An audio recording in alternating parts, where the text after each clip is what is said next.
Les amis, émission d'actu, c'est parti. Au programme de la semaine, qu'est-ce qu'il y a? La vente de carburant à perte. Bonne idée ou mauvaise idée? Pour le consommateur, on ne va pas se plaindre d'acheter moins cher, mais en fait, le débat va un peu plus loin que ça. On en discute. On appelle aussi à des informations que vous pourriez détenir justement sur les carburants pour nous aider à tous voir Ouais, plus clair. qu'on en parlera dans une prochaine émission. N'hésitez pas à nous abreuver d'informations. D'autres choses. Tu as Volvo qui va arrêter le diesel en 2024, on n'en a pas parlé, mais comme ça, je vous le glisse. Il y a Jean qui a une super offre sur un X1, mais pour le coup, c'est une vraie bonne offre. Allez voir. Ah oui, et super comme on est offre de Jean. chez Vodif, on fait toujours un petit tour du magasin et on va choisir chacun une voiture que Eric nous offrira. Il n'est pas au courant. Avec grand plaisir et on repartira avec. Bref, foncez, Allez, bonne soyez vidéo. avec nous dans l'instant, on va être très très sérieux.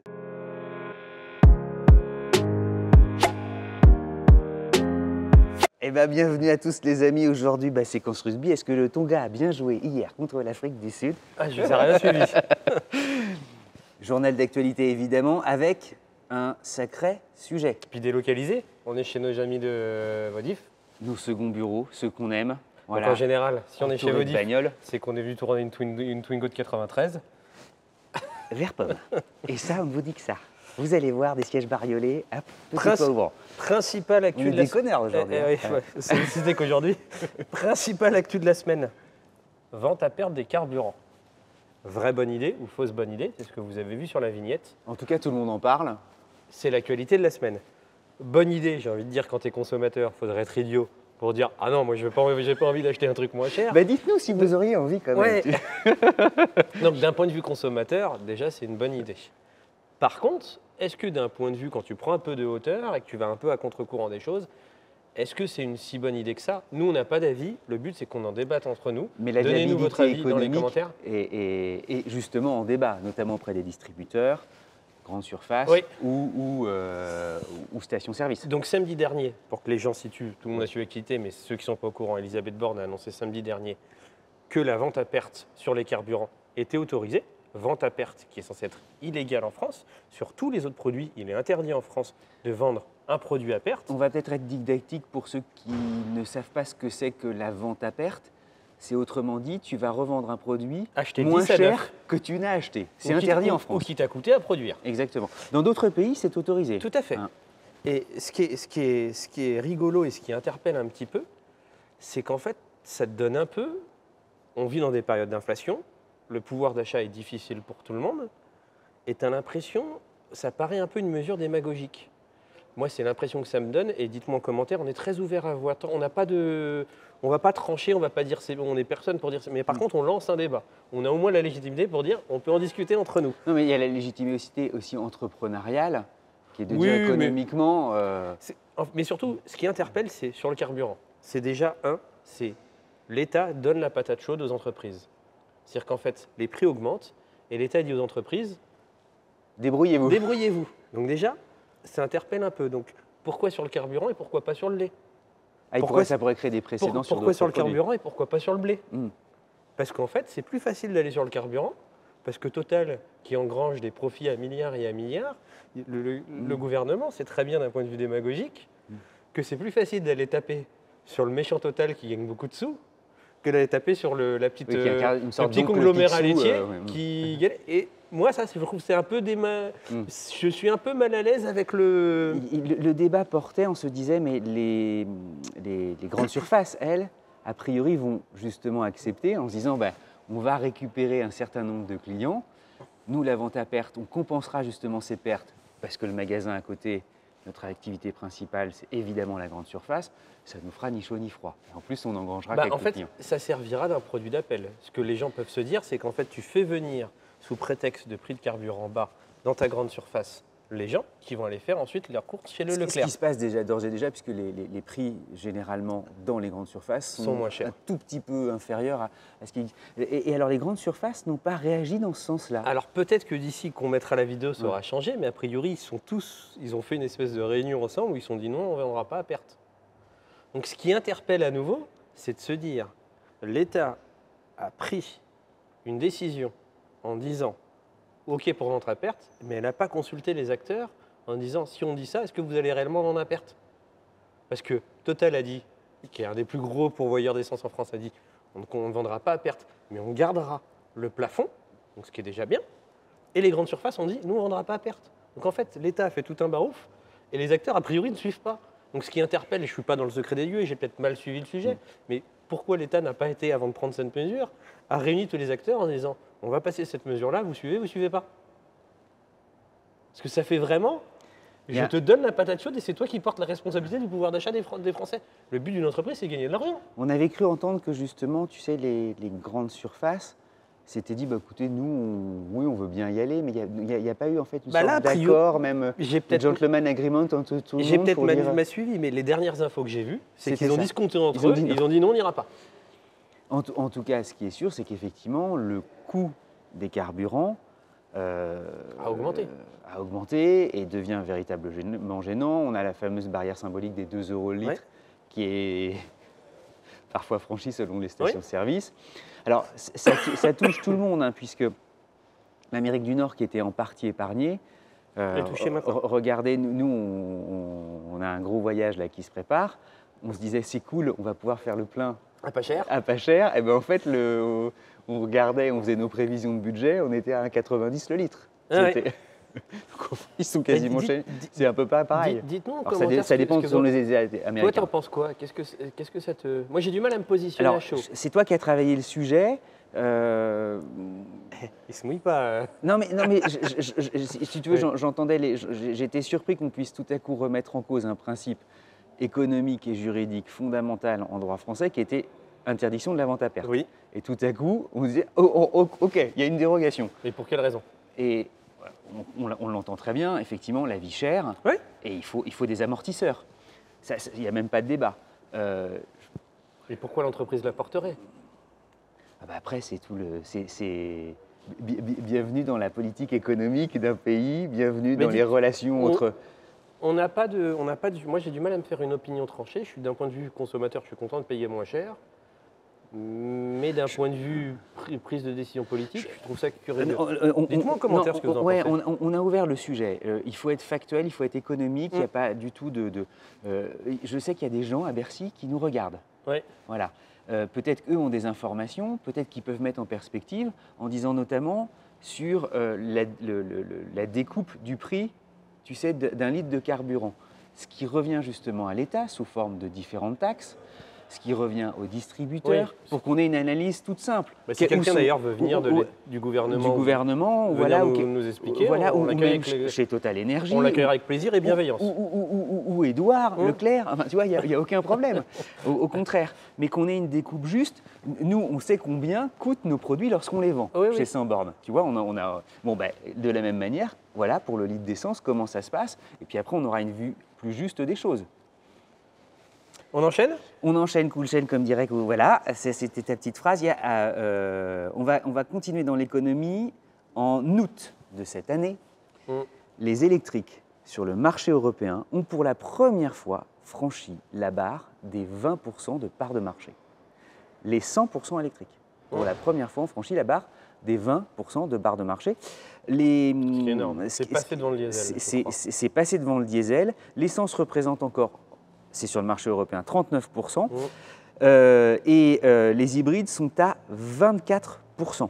Et le diesel, tu sais et le diesel, en fait… 11%, ça doit être ça, j'avais lu. Le diesel, je ne l'ai pas noté, vous me pardonnerez. Vous ferez vos maths, vous ferez les pourcentages. Vous ferez vos trucs, mais en France, en tout cas, on est aux alentours de 12%, et ça décroît, ça décroît vraiment. Non, chose intéressante aussi, le marché européen désormais, puisque ça y est, on a retrouvé un rythme de production et de livraison des voitures, retrouve une santé de fer. Il était notamment de plus 37% en Allemagne, de plus 24% en France en août, de plus 11% en Italie. Donc les 3 gros pays ont bien monté. Avec des ventes importantes. Santé de fer, c'est peut-être un peu too much, mais en tous les cas, le mois était bon. On retrouve un rythme conséquent. Chose intéressante, c'est la part de marché aussi des constructeurs. Quel est celui qui a la plus grosse part de marché en août sur le marché européen? Avec 27%. Volkswagen? Volkswagen, bravo. Quel est le numéro 2?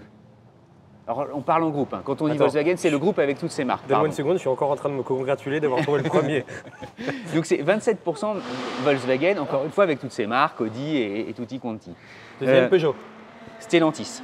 Ah non, mais ça, c'est un Alors, conglomérat énorme. Oui, oui, c'est Stellantis avec 17%. Peugeot, c'est Stellantis. Ensuite, mais quand même Cocorico, le groupe Renault avec 9,3%, Ouais.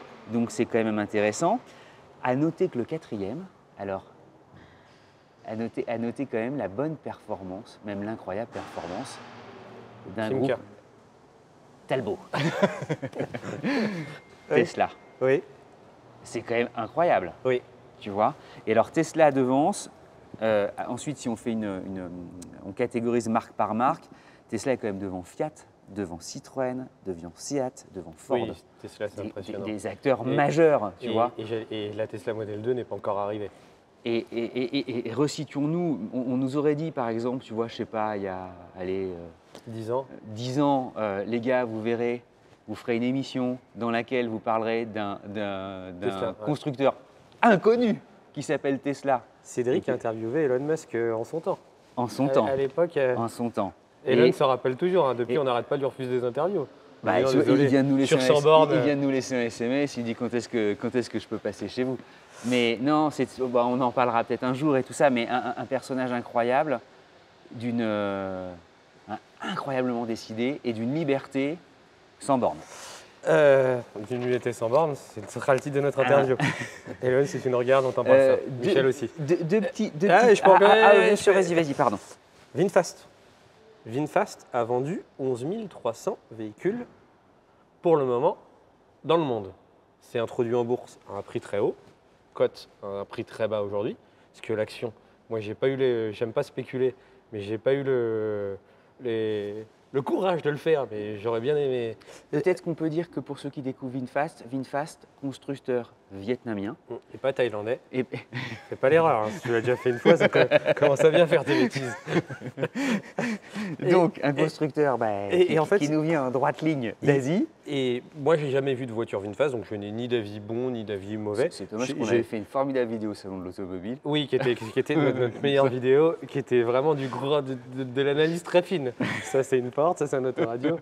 Cédric était malade pour ceux qui n'ont pas vu la Un vidéo. volant, la vidéo des jantes. Et un moment culte. Donc, ils ont vendu 11 300 véhicules dans le monde. Ils tardent un peu à faire homologuer leur voiture en Europe. D'ailleurs, Ambition considérable. Hein. ambition considérable. Mais sur les 11 300 véhicules, ils en sont vendus 7 000 à eux-mêmes. Il faut des produits pour démontrer la qualité du produit. Et donc, ce qui est rigolo, c'est qu'en fait, ils ont une filiale de taxi. Parce qu'en fait, que VinFast, quand C'est passé comme ça. Quand Ok. tu vas au Vietnam, la moitié du pays appartient à VinFast. C'est-à-dire que tu as VinFast Hotel, VinFast Hospital, c'est une vraie réussite. Les verts VinFast. Et en fait, la compagnie de taxi VinFast a acheté 7000 véhicules sur les 11 300. Donc c'est rigolo de se dire, est-ce qu'il y a vraiment un succès commercial ou est-ce que finalement il ne s'auto-achète pas sa production? Anecdote, VinFast a ouvert un point de vente, boulevard Raspail. On était invité d'ailleurs la semaine dernière, on n'a pas pu y aller. Ouais, Et désolé. dans le 6e arrondissement. Aujourd'hui, normalement, la vague, elle est à quitter les centres-villes de la part des constructeurs. Et eux s'y mettent. Et eux, tout à coup, ont pris position, comme certains Chinois d'ailleurs, comme BYD, BYD.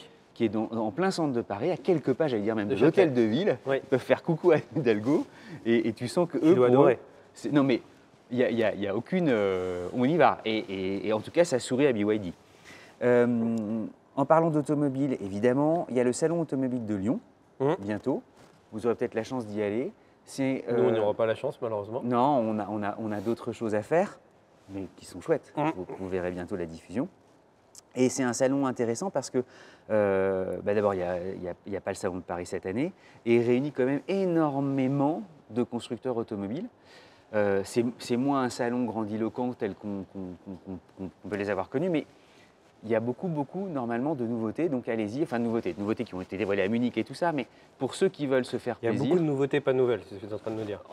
Il n'y a pas de grosses world premières, mais pour ceux qui tout à coup voudraient avoir réuni tous les constructeurs... Oui, c'est sympa, et puis c'est à Lyon. Entretenons la magie C'est des quand même, des c'est salons. cool. Je fais une petite blague, mais la magie des salons, c'est Ouais, très bien. c'est cool. Jingle. Le salon de Genève aussi va revenir. Ah, il va revenir à Doha ou à Genève? Il revient vraiment à Genève. Donc ça, c'est Pas génial. Donc voilà, petite nouvelle. Jingle. Belge, Il faut que j'improvise un Vas-y. jingle. Ouais. L'offre de Jean, l'offre de Jean. Ah oui, l'offre de Jean, pardon. L'offre de Jean. Au final, c'est Cédric qui était censé la faire. Il s'est pris les pieds dedans. Donc je vais vous la faire parce qu'on n'a rien compris. Globalement, Sur le iX1, donc la version 100% électrique WX1, tu as la version 20M Sport 204 chevaux à 350 € par mois TTC pendant 24 mois avec 10 000 km par an. Donc au total, tu auras le droit de faire 20 000 km. Si tu veux plus de kilomètres, c'est un peu plus cher, mais pas tellement. 375 € par mois. Et là, toujours sur 24 mois, tu auras le droit de faire 30 000 km, donc 15 000 km par an. J'espère qu'on a été clair. Je ne suis pas sûr qu'on était 100% clair. La seule chose qu'on peut vous dire, c'est PCA Service. Allez contacter Jean. Si vous voulez, vous êtes particulier, vous voulez acheter un X1, il a des bonnes offres. Mais au-delà de ça, c'est aussi un bon signal. C'est qu'en fait, dans un monde où les prix devenaient très chers… Les loyers avaient terriblement augmenté. Et là, on retrouve des loyers sous les 1% de la valeur d'une voiture. Ce qui est souvent le bon repère pour Jean pour dire si c'est intéressant de le prendre.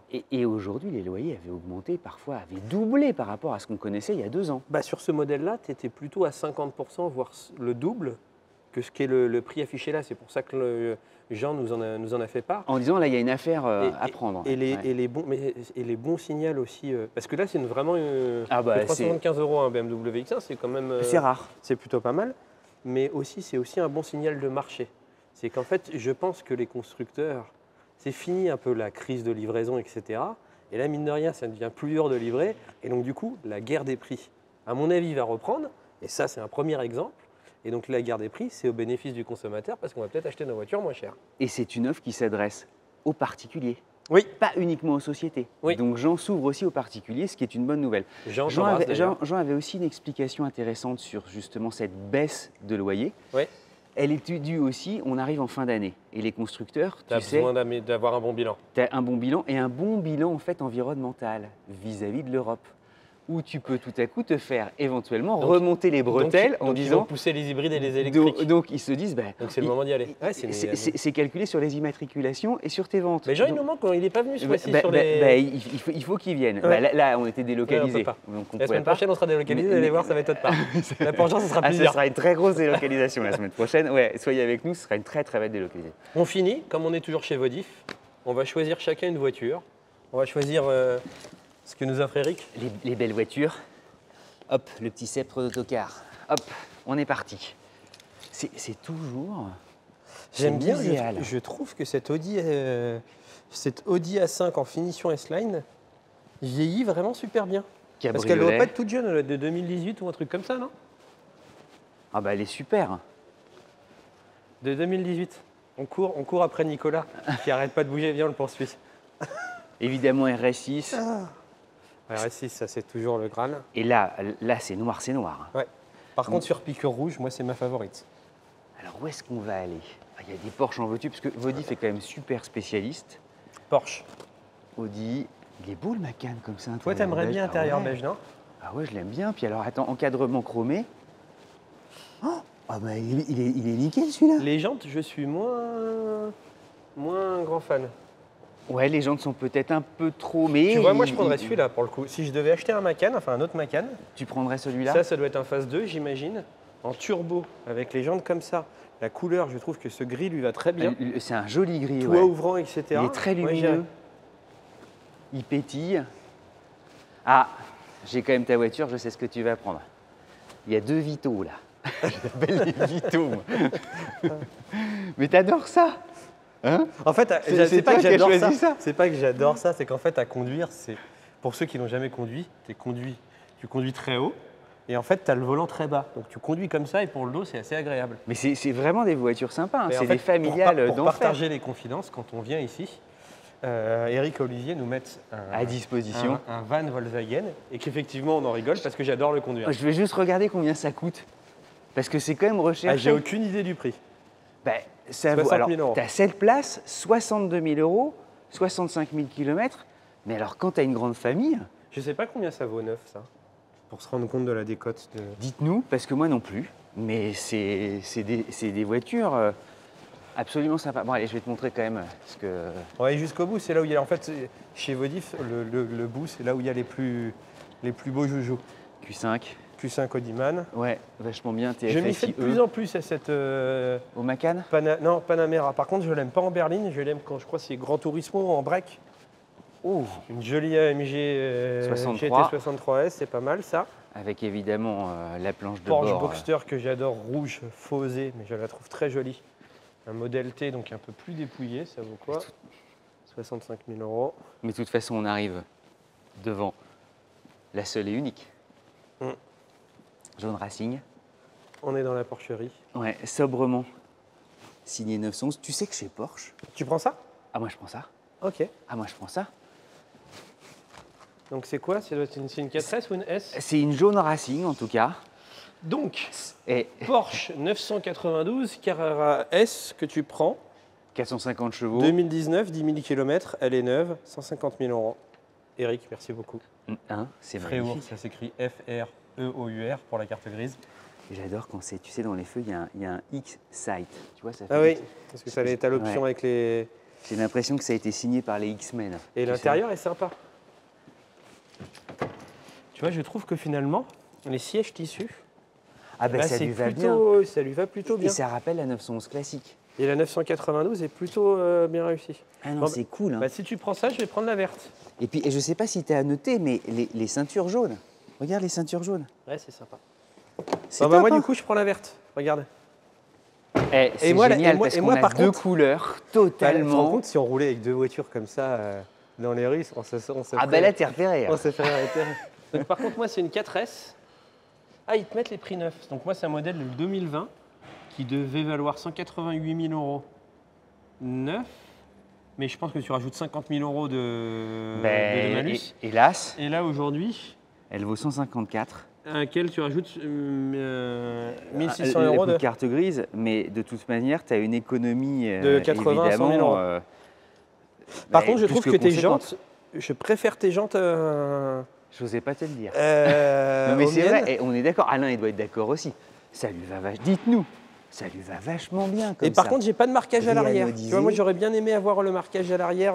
Ah, toi, t'es supprimé. Ouais, t'as. Je vais pas faire la fine bouche. Eric, Bah, a la c'est vrai que t'as gentillesse... pris. Eric a la gentillesse de nous l'offrir. Ouais. Je vais pas faire la fine bouche. T'as Mais- pris une couleur discrète. Tu Oui. t'es dit, je vais être discret jusqu'au Oui, sigle. bah, c'est vrai que la tienne était discrète aussi. Tiens, monte, on va monter à l'intérieur pour que les gens se rendent compte un petit peu et on fera notre conclusion à l'intérieur. Ah, mais c'est drôle, t'as les ceintures aussi. Bah, c'est plutôt pas mal. En fait, c'est une couleur de serpent, non? Alors, on la démarre. Waouh. Et Ouais. Les clé assortie à à la carrosserie. la carrosserie. Une Honnêtement, 911, c'est quand même. Ouais, voilà, que dire. C'est- Légende. c'est quand même plutôt pas mal. Je vais couper pour qu'on s'entende. Légende. Eh ben, les amis, merci à vous. Une bonne journée. La bise à mamie. Demain, ne loupez pas. Je trouve que moi, c'est Demain. probablement le meilleur épisode de notre trip. Ceux qui n'ont pas encore vu la vidéo qu'on a mis exceptionnellement hier sur les anciennes DS avec un Othello, un personnage adorable. Qu'on embrasse. Et à voir, qui est probablement même meilleur animateur que nous en vidéo, il passe très très bien, allez voir. Et vendredi, c'est la dernière étape de notre trip en DS4, qui est pour moi la meilleure vidéo de notre road trip avec des Ah intervenants ouais, carrément. de Ouais. très forte qualité, donc allez soutenir, c'est une belle vidéo. Vous allez voir. Et puis, non, petite spéciale dédicace à Hugo, Oui, qui nous aide énormément. oui. Donc, voilà. Une pensée pour lui, parce qu'il travaille vachement bien. Ouais. Et il nous aide en préparation de ce qu'on peut appeler aujourd'hui, plus que des émissions, c'est quasiment des reportages au long cours. Oui. On vous embrasse. À très vite.